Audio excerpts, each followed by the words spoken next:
Mata TV YouTube Indonesia dengan bangga mempersembahkan sebuah storytelling kekinian abad ini, diangkat dari karya besar Esa Mintarja yang sangat populer di masanya, berlatar belakang kisah tanah Jawa masa lampau, tepatnya di penghujung kejayaan kerajaan tanah Jawa, dengan judul Kisah Api di Bukit Menoreh.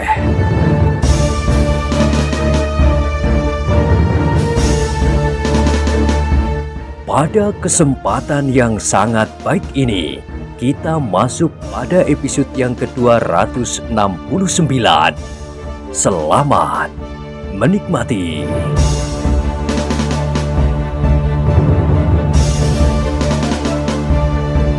Pada episode sebelumnya telah diceritakan, sementara itu, bulan di langit sudah menjadi terlampau rendah. Di ujung timur telah menyala cahaya fajar yang kemerah-merahan. Semakin lama menjadi semakin cerah. Di kejauhan, terdengar suara kokok ayam yang seakan-akan menjalar dari satu kandang ke kandang yang lain. Sahut menyahut tanpa menghiraukan apa saja yang telah terjadi di atas tanah perdikan Menoreh yang sedang kemelut dibakar oleh api pertentangan di antara mereka yang selama ini bersama-sama memelihara. Apalagi setelah ada orang-orang yang tidak dikenal mencoba memanfaatkan keadaan untuk kepentingan mereka sendiri. Kuda-kuda yang berlari di tengah-tengah bulak itu semakin lama menjadi semakin dekat dengan sebuah padesan yang agak besar yang menjadi tempat pasukan Menoreh menarik diri. Karangsari. Apakah perempuan dan anak-anak ada di Karangsari itu pula? Bertanya Ki Gede tiba-tiba. Tidak, Ki Gede. Jawab salah seorang pengawal.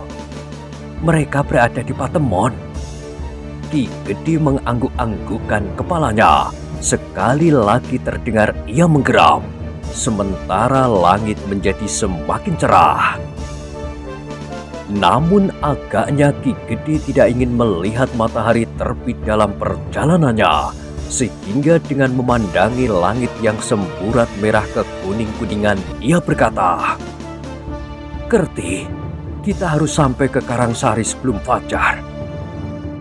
"Kita akan berusaha, Ki Gede," sahut Kerti sambil mempercepat kuda mereka pula.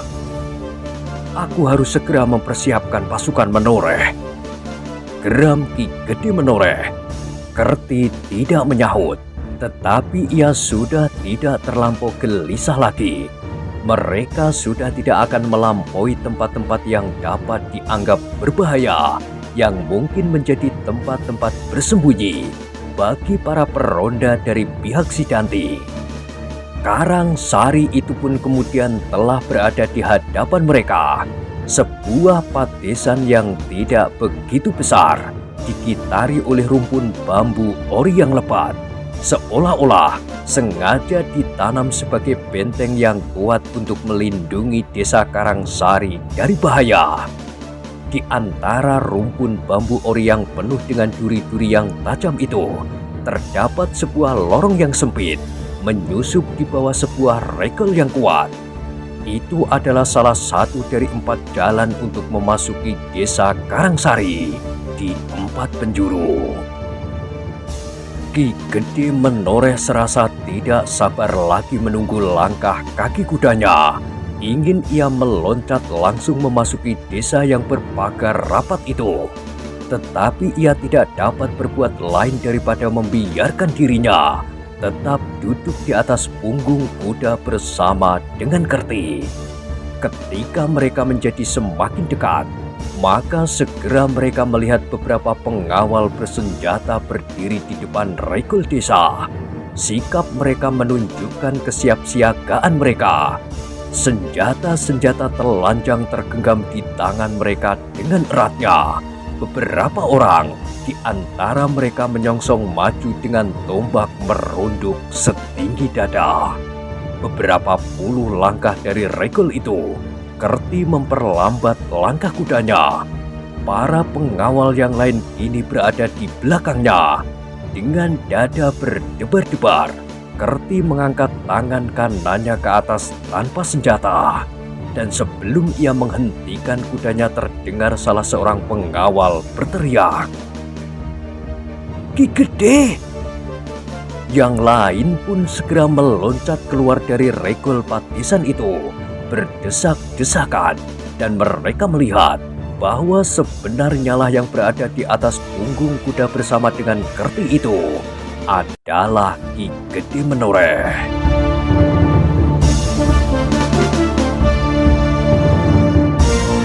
Maka mereka pun segera menyibak, memberi jalan supaya kuda Ki Gede Menoreh dapat melangkah maju. Ketika sorot matahari yang pertama jatuh di atas desa Karangsari, maka Ki Gede Menoreh pun telah berada di Regol desa itu. Di antara para pengawalnya, ia merasa dirinya menjadi lebih baik. Dengan dada yang gemetar, ia berkata, "Kita harus menebus kekalahan ini." Sejenak pengawal-pengawalnya terdiam memandangi wajah Ki Gede yang pucat itu. Namun kemudian seperti hentakan yang melonjak dari dalam dada masing-masing, mereka berteriak menyambut, "Iya, kita harus menebus kekalahan ini." Sambekto dan Wrahasta yang mendengar suara ribut itu segera berlari-lari keluar dari rumah di ujung desa itu, yang mereka pakai sebagai tempat untuk melakukan pimpinan atas para pengawal tanah perdikan Menoreh. Mereka terperanjat ketika mereka melihat Ki Argopati yang pucat duduk di atas punggung kuda, dibantu oleh Kerti. "Apakah Ki Gede terluka?" bertanya Sambekto dengan serta-merta. Ki Gede Menoreh mengangguk perlahan-lahan. Dipandanginya wajah Sambekto dan Wrahasta berganti-ganti, seolah-olah ia ingin melihat apa saja yang telah mereka lakukan selama ini.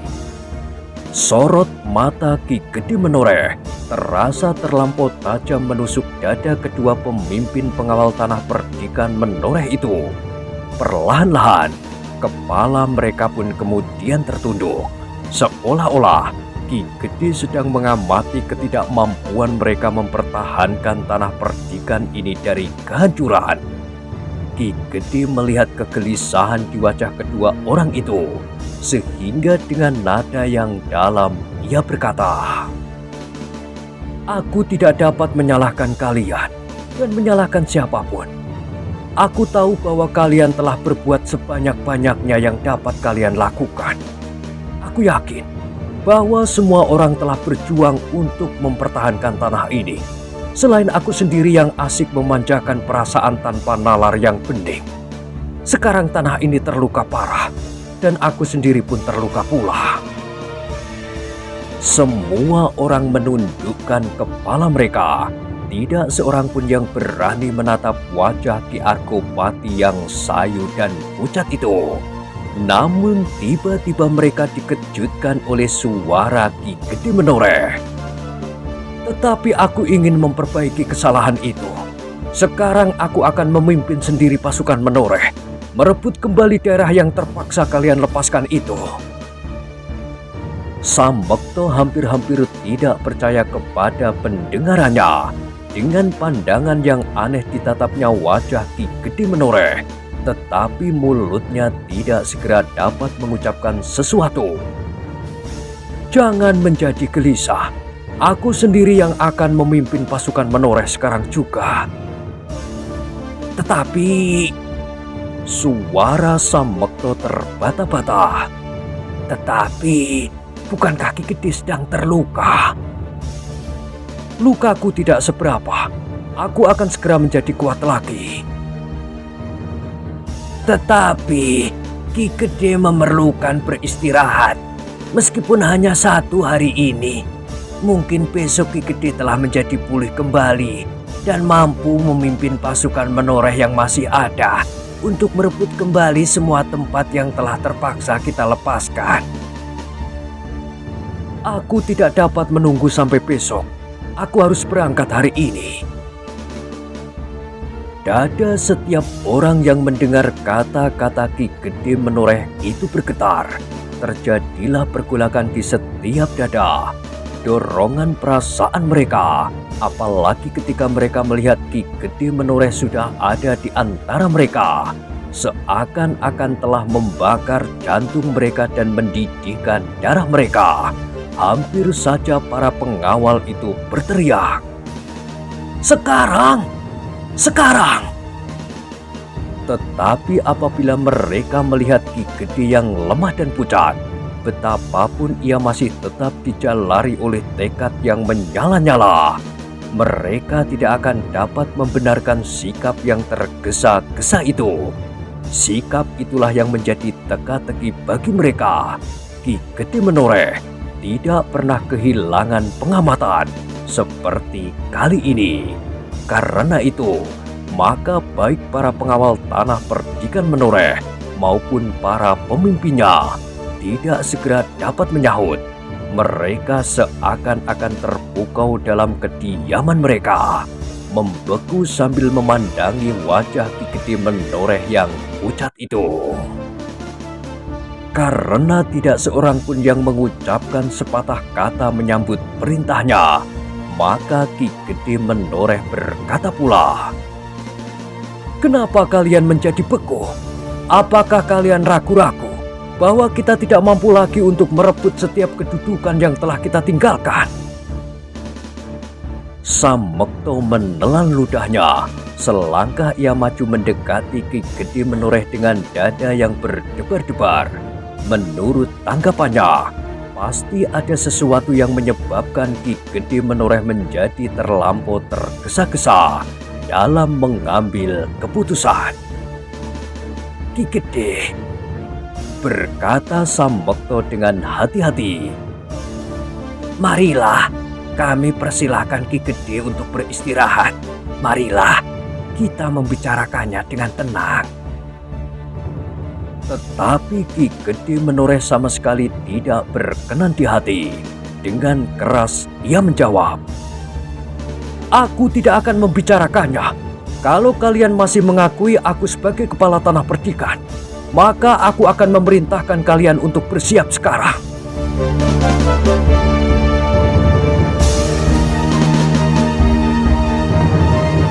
Setiap dada terasa berdesir mendengar kata-kata Ki Gede itu.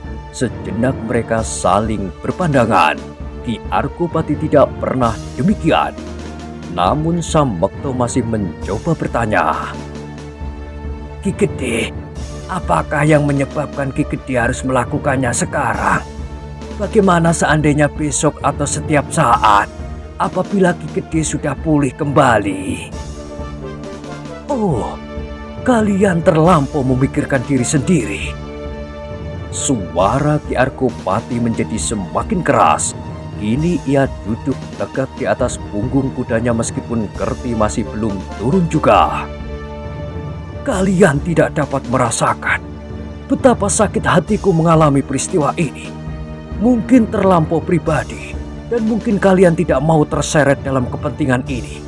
Kalau demikian baiklah, aku akan mengambil jalan lain. Tetapi aku harus mendapatkannya sekarang dalam segala keadaan." Samekto menjadi semakin tidak mengerti. Dipandanginya sejenak wajah Wrahasta. Tetapi Wrahasta yang bertubuh raksasa itu seakan-akan membeku di tempatnya. Di tubuhnya masih tergores jalur-jalur merah, bekas-bekas luka oleh sentuhan senjata lawan ketika ia bertempur mati-matian mempertahankan rumah kepala tanah perdikan Menoreh. Agaknya karena sesuatu hal, maka ia tidak mati di peperangan itu. Seandainya pada saat itu Pandan Wangi masih ada di dalam rumah itu, maka ia tidak akan beranjak sampai ke ujung hidupnya.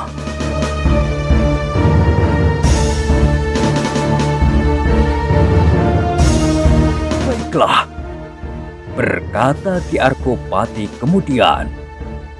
"Beristirahatlah, aku akan pergi sendiri." Samekto menjadi semakin bingung, Kerti pun menjadi bingung pula. Apalagi ketika ia tersentuh tubuh Ki Arkopati yang menjadi terlampau panas. Panas oleh benturan yang terjadi di dalam tubuhnya. Benturan antara obat yang memampetkan lukanya dengan warangan yang ada pada ujung senjata Ki Tambakwedi yang tergores di dada Ki Gede menoreh itu, meskipun tidak terlampau tajam. "Ki Gede," berbisik Kerti itu lirih. "Tubuh Ki Gede menjadi terlampau panas. Mungkin terjadi sesuatu di dalam tubuh Ki Gede." "Oh," desah Ki Arkopati. "Mungkin, tetapi aku merasa semakin sehat. Aku sudah hampir pulih kembali." "Tetapi, apakah agaknya yang memaksa Ki Gede untuk berbuat sekarang?" bertanya Kerti pula. "Mungkin karena Ki Gede merasa kehilangan Pandan Wangi." "Sudah aku katakan," sahut Ki Gede. Namun agaknya pertanyaan Kerti itu telah membuat Samekto dan Nurahasta serta orang-orang lain menjadi terperanjat. Dengan terbata-bata, Samekto bertanya, "Maksud Ki Gede ingin menemukan Pandan Wangi, dan karena itu Ki Gede akan pergi sekarang." "Sudah aku katakan, itulah sebabnya maka aku sebut persoalan ini kalian anggap terlampau pribadi. Aku terlampau mementingkan diriku sendiri, sekedar mencari anakku yang hilang itu." "Oh," Samekto maju lagi selangkah. "Tidak Ki Gede, tidak. Pandan Wangi sama sekali tidak hilang." "Hei?" Ki Arkopati terbelalak mendengar kata-kata itu.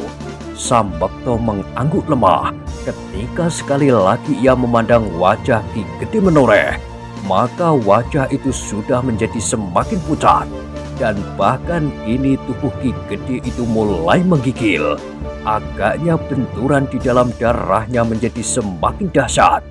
Bahkan Kerti mulai bercuriga, apakah obat dari orang yang membawa cambuk dan mengaku bernama Kupolo itu bukan justru racun yang memperkuat warangan senjata Ki Tambakwedi yang tergores di dada Ki Arkopati.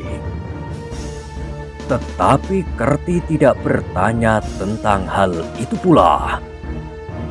"Ki Gede," berkata Samekto kemudian, "Pandan Wangi sudah kembali dengan selamat." "Siapa yang mengatakannya?" bertanya Ki Arkopati. "Ia ada di sini." "Mana orangnya?" "Ia sedang tidur. Ia terlampau lelah karena ia bertempur melawan Ki Pedosuro." Ki Arkopati termenung sejenak. Kata-kata Samekto itu seolah-olah sebuah mimpi saja yang mengganggunya. Perlahan-lahan dirabanya tengkuknya. Terasa lehernya menjadi terlampau panas. Tiba-tiba saja ia merasakan tubuhnya menjadi terlampau lungkrah. Tulang-tulangnya seakan-akan terlepas dari tubuhnya. Kini baru ia mengerti betapa tubuhnya dalam keadaan yang parah. Namun dengan demikian, ia bertanya di dalam dirinya sendiri, apakah benar apa yang aku dengar? Aku mendengar bahwa Pandan Wangi ada di sini. Atau karena keadaanku, maka aku menjadi kehilangan kesadaran. Atau pingsan atau mimpi, atau dalam keadaan apapun. Tetapi ini hanya sekedar bayangan di dalam hati. Tetapi ia mendengar lagi Samekto berkata, "Marilah Ki Gede, kami bawa Ki Gede kepadanya, kepada Pandan Wangi." Ki Gede masih tetap ragu-ragu, tetapi ia menganggukkan kepalanya sambil menjawab, Marilah, tetapi kalau kalian menipuku, maka aku dapat berbuat apa saja di luar sadarku. Adalah di luar nalar, kalau Pandanwangi mampu melepaskan dirinya dari Pedosuro. Sambekto tertegun sejenak, namun kemudian segera ia berputar dan melangkah ke rumah yang diperuntukkan bagi Pandanwangi. Beberapa orang yang mengerumuni Ki Gede Menoreh segera menyibak ketika kuda Ki Gede melangkah pula maju mengikuti Sambekto. Sementara itu, Kerti masih juga duduk di belakang Ki Gede Menoreh. Di belakang kuda itu, para pengawal yang sedang tidak bertugas di regol desa segera mengikutinya berbondong-bondong. Sambekto yang melangkah di depan kuda Ki Gede Menoreh berjalan semakin cepat, seperti seorang senopati yang maju di depan pasukannya di peperangan. Itulah rumah yang dipergunakannya Ki Gede, berkata Sambekto sambil menunjuk sebuah rumah yang sedang di pinggir jalan di dalam lingkungan pagar batang-batang pring ori itu.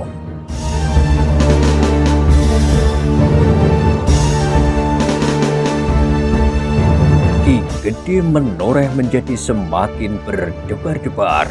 Sejenak maka luka dan keadaan dirinya sendiri terlupakan lagi. Yang dipandanginya adalah pintu rumah yang kini telah berada di depannya. Perlahan-lahan mereka memasuki regol halaman yang tidak terlampau luas.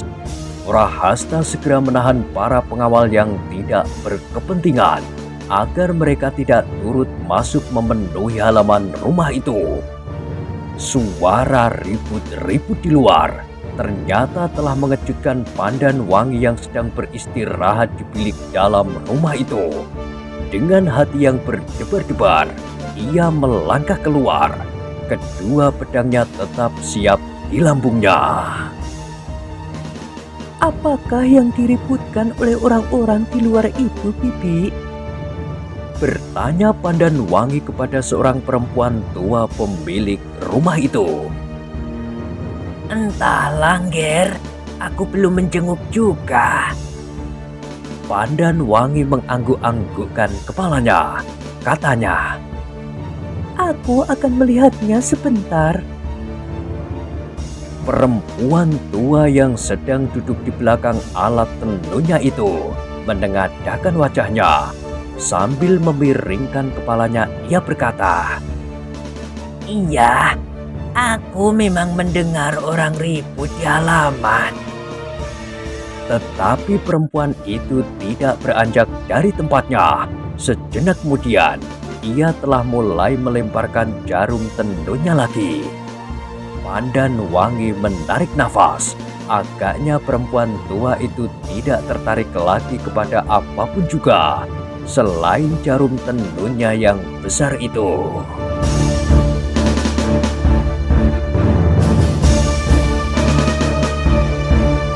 Apakah Paman tidak ada di rumah? Bertanya Pandanwangi pula. Tidak, Ngger. Pamanmu sedang keluar, jawabnya. Tetapi perempuan itu sama sekali tidak berpaling. Sekali lagi Pandanwangi menarik nafas, dan Pandanwangi itu terperanjat ketika ia mendengar desah langkah seseorang masuk. Sebelum ia melihat orangnya, Pandanwangi telah mendengar suara orang itu memanggilnya. Angger Pandanwangi, apakah kau sudah bangun? Paman Sambekto, desis Pandanwangi. Sambekto kini telah berdiri di depan pintu. Katanya selanjutnya, aku telah mendengar suaramu. Tentu kau sudah tidak tidur lagi. Aku hanya dapat tidur sekejap, Paman. Selebihnya aku hanya sekedar berbaring saja. Pandanwangi berhenti sejenak. Lalu katanya, siapakah yang berada di luar selain Paman Sambekto? Marilah, lihatlah sendiri. Siapa? Prahasta. Ah, Pandan Wangi berdesah. Ada yang lain lagi, Nger. Marilah, lihatlah sendiri.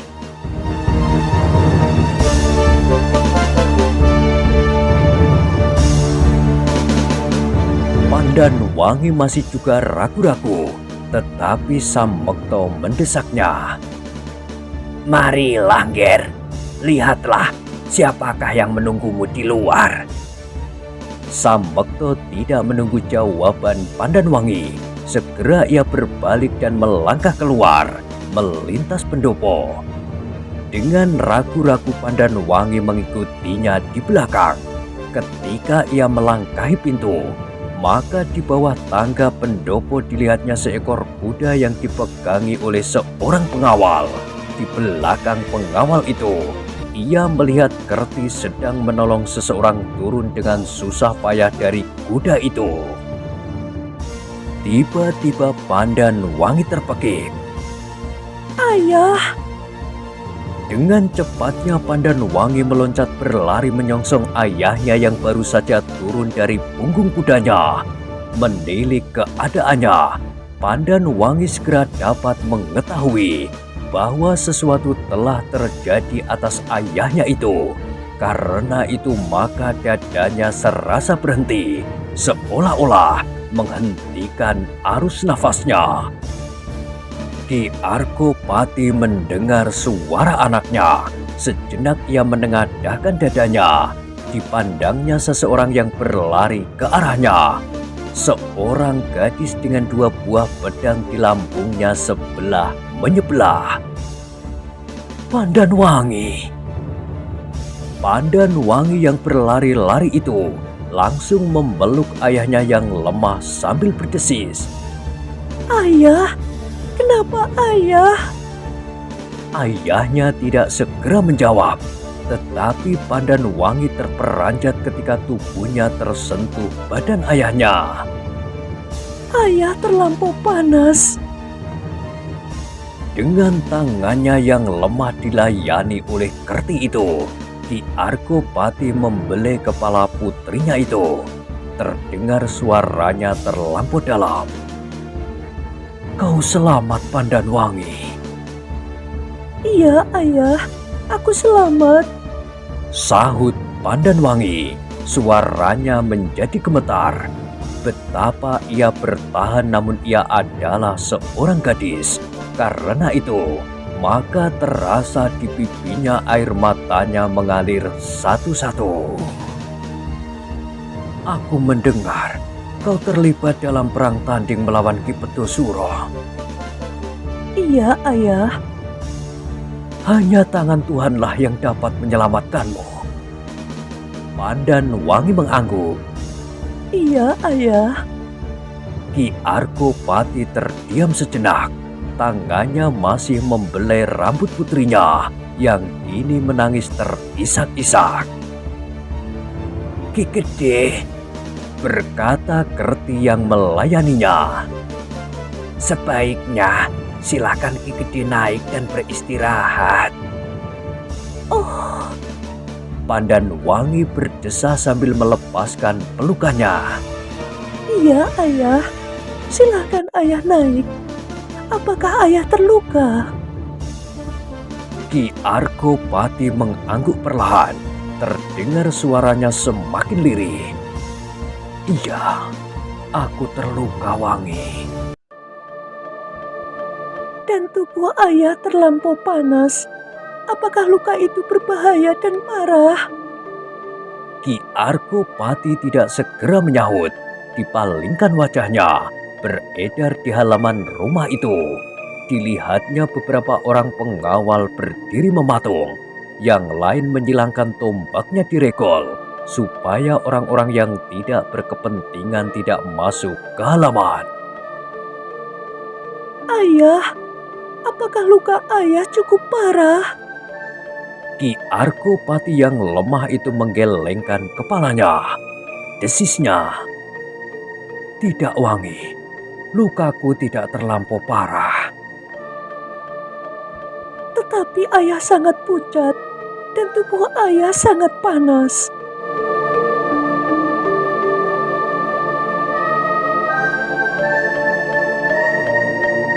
Argopati mencoba tersenyum, namun tampak betapa ia menahan gejolak di dalam tubuhnya. Perasaan yang aneh menjalar menyusur peredaran darahnya. Di dalam dadanya serasa menyala api yang sangat panasnya. Angger, Potong Kerti kemudian ketika Pandanwangi masih ingin bertanya. biarlah Ki Gede Menoreh naik ke rumah dan beristirahat. Oh, marilah, marilah ayah. Kerti dan Pandanwangi kemudian membantu Ki Gede menaiki tangga pendopo. Perlahan-lahan mereka melintas dan masuk ke ruang dalam. Bibi, Berkata Pandanwangi kepada perempuan tua yang sedang menenun di sudut ruangan. ayahku minta izin untuk tinggal di rumah ini pula bersamaku. Bibi, ayah sedang terluka.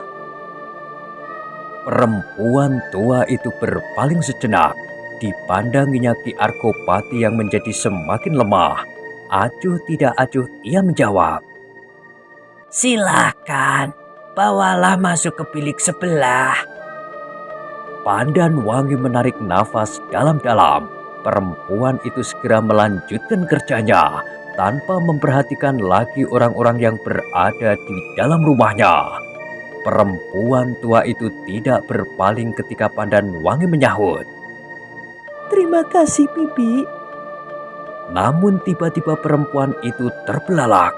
Dengan terbata-bata ia bertanya. Siapa? Siapa yang kau katakan akan tinggal di rumah ini bersamamu? Ayah, Bibi. Ayahku. Maksudmu, Ki Gede Menoreh? Iya, Bibi. Oh, Dengan tergesa-gesa perempuan tua itu melepaskan dirinya dari alat tenunnya. Dengan tergesa-gesa ia berdiri dan berkata, Maaf, maafkan aku. Aku tidak menyadari bahwa yang datang adalah Ki Gede Menoreh. Maka terbungkuk-bungkuk perempuan tua itu melangkah ke bilik yang lain sambil berkata, Di sinilah Ki Gede akan beristirahat. Dengan tergesa-gesa pula ia mengemasi pembaringan di dalam bilik itu. Dibentangkannya tikar pandan yang putih sambil bergumam. Aku tidak menyangka bahwa Ki Gede akan sudi singgah di rumah ini.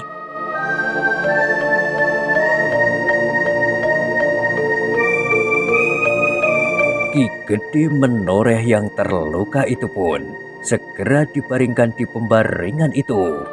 Tubuhnya ternyata menjadi semakin panas dan nafasnya menjadi tersengal-sengal. Kerti, Samekto, Prahasta, Pandanwangi dan beberapa pemimpin pengawal yang lain menungguinya dengan cemas. Betapa garangnya Pandanwangi. Namun sebagai seorang gadis yang menghadapi ayahnya yang terbujur dengan wajah pucat dan tubuh menggigil, Pandanwangi tidak dapat menyembunyikan perasaannya. Betapa ia mumpuni mempergunakan sepasang senjatanya. Namun untuk mengatasi keadaan ayahnya, ia tidak dapat mempergunakan kemampuannya, mempergunakan sepasang pedangnya. Dalam keadaan yang demikian, maka tidak ada yang dapat memberinya pengharapan selain kekuasaan yang tertinggi. Tidak ada senjata, tidak ada pedang, tombak atau apapun juga yang akan mampu menolongnya selain sumber hidupnya.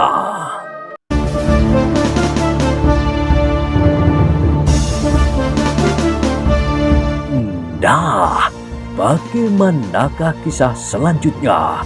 Silakan ikuti terus kisah Api di Bukit Menoreh pada episode berikutnya. Sampai jumpa.